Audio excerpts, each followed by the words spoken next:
అందరికీ నమస్కారం. వేదిక పడినటువంటి మహానుభావులందరూ కూడా మరి పాద పద్మములకు సాష్టాంగ ప్రణాళిక అర్పిస్తూ విచ్చేసినటువంటి పెద్దలందరూ కూడా హృదయపూర్వక నమస్కారాలు. ఒక మంచి కార్యక్రమం నవంబర్ 21 నుంచి 21 నుంచి 24 వరకు భాగ్యనగర్లోని హైటెక్ సిటీలో గల శిల్పకళా వేదికలో జరగబోతున్నటువంటి లోక్మంతన్ కార్యక్రమానికి ఈరోజు ఆ కార్యక్రమాన్ని చాలా గొప్పగా మీ అందరి సూచనలు సలహా మేరకు మీ అందరి సహకారంతో విజయవంతం చేయడం కోసం ఈరోజు ఏర్పాటు చేసినటువంటి ఈ సమావేశానికి రావడం చాలా సంతోషం. లోకమంతన్ అంటే చెప్పుకోవాల్సింది లోక కళ్యాణార్థం. ప్రపంచంలో మారుతున్న తరాలు కానీ ధర్మయుగాలు కానీ మారుతున్న పరిస్థితులకు అనుగుణంగా సమాజం లోపల కూడా మన సనాతన విలువల విషయంలో కానీ అనేక విషయాలు మార్పులు రావడం సహజమే. కానీ దాన్ని మంచి చెడు రెండింటిని ఆలోచించి వాటి మీద ఒక చర్చ జరిగి మంచిని సమాజంలో చూపెట్టని చెప్పి ఆలోచనతో ఈరోజు ఈ లోకమంతన్ కార్యక్రమాన్ని నిర్వహించడం చాలా సంతోషం.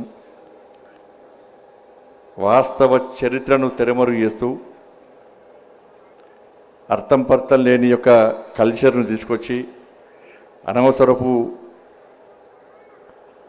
విషయాలను సమాజంలో తీసుకొచ్చి సమాజంలో కూడా చీలికలు తీసుకొచ్చి సనాతన ధర్మాన్ని మన భారతీయ సంస్కృతి సాంప్రదాయాల విషయంలో రకరకాలుగా తప్పుడు ప్రచారాలు చేస్తూ ఉన్నటువంటి పరిస్థితుల్లో ఇవాళ ప్రపంచవ్యాప్తంగా కూడా భారతీయ సంస్కృతి పట్ల సనాతన ధర్మం పట్ల ఒక మంచి ఆలోచనతో ప్రపంచమంతా భారతదేశం వైపు చూస్తున్న తరుణంలో కొన్ని సంస్థలు దానికి భిన్నంగా తప్పుడు ప్రచారాలు చేస్తూ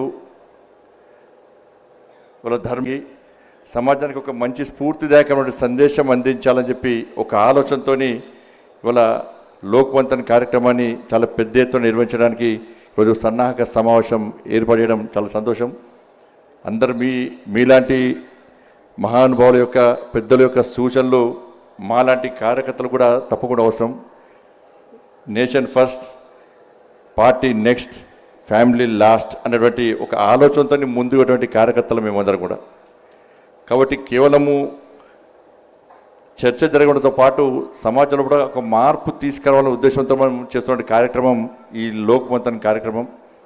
కాబట్టి మనం చూస్తున్నాం ఒకటే ప్లేస్లో నీరును నిల్వ ఉంచితే దానిలో బ్యాక్టీరియా వస్తుంది, నాచు వస్తుంది, చెడిపోతుంది, ఖరాబ్ అవుతుంది. ఇవాళ హిందూ సమాజం, హిందూ ధర్మం అనేది, భారతీయ సమాజం అనేది, హిందూ సమాజం అనేది ప్రవహిస్తున్న జీవనది లాంటిది. జీవనంలో స్వచ్ఛత ఉంటుంది. కాబట్టి ఇది అటువంటి విషయంలో ఇవాళ అనేక విషయాల్లో చర్చ జరిగి మంచి ఆలోచనతో ఒక మంచి సమాజ నిర్మాణం కోసం మనం చేస్తున్న ప్రయత్నమే ఇవాళ లోక్మంతన్ కార్యక్రమం. ప్రజ్ఞాభారతి గతంలో కూడా కరీంనగర్లో తెలంగాణ వైభవం పేరుతో కూడా తెలంగాణ కల్చర్ను సమాజంలో చూపెట్టే ప్రయత్నం చేస్తున్నాం. మనం చూస్తున్నాం, చాలా ఉద్యమాలు చూసినాం. ఆంధ్ర ఉద్యమం నడిచినప్పుడు ఆంధ్ర కల్చర్ గురించి చెప్పుకుంటాం మనం. తెలంగాణ ఉద్యమం నడిచినప్పుడు తెలంగాణ కల్చర్ గురించి చెప్పుకుంటాం మనం. దాని తర్వాత మన కల్చర్ని మర్చిపోయి పాశ్చాత్య సంస్కృతికి అలవాటు పడి ఇలా అనేక రకరకాలుగా ఉన్నటువంటి పరిస్థితుల్లో మన కల్చరు, మన సనాతన ధర్మాన్ని, మన సంస్కృతి సాంప్రదాయాలను, ఆచార వ్యవహారాలను మనం పాటిస్తూ సమాజంలో ఒక మంచి ఆలోచన కల్పించడమే లక్ష్యంగా ఉన్నటువంటి కార్యక్రమం లోకమంతన్ కార్యక్రమం. ప్రజ్ఞాభారతి ఆధ్వర్యంలో ఈ కార్యక్రమం జరగడం చాలా సంతోషం.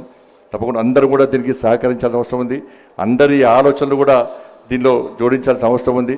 కాబట్టి ఇది ఒక మంచి కార్యక్రమంగా, సమాజంలో ఒక మంచి మార్పు తీసుకొచ్చే కార్యక్రమంగా మనం ముందుకు సాగాలని చెప్పి మనస్ఫూర్తిగా కోరుకుంటూ ఈ అవకాశం రావడం చాలా సంతోషం. మీ అందరినీ కలవడం కూడా సంతోషం. మీ అందరి దర్శన భాగ్యం దొరికింది, పెద్దల దర్శన భాగ్యం దొరికింది. కాబట్టి తప్పకుండా ఈ కార్యక్రమం సక్సెస్ కావాలని చెప్పి కోరుకుంటూ సెలవుకున్న భారత్ మాతాకి జై. జై శ్రీరామ్.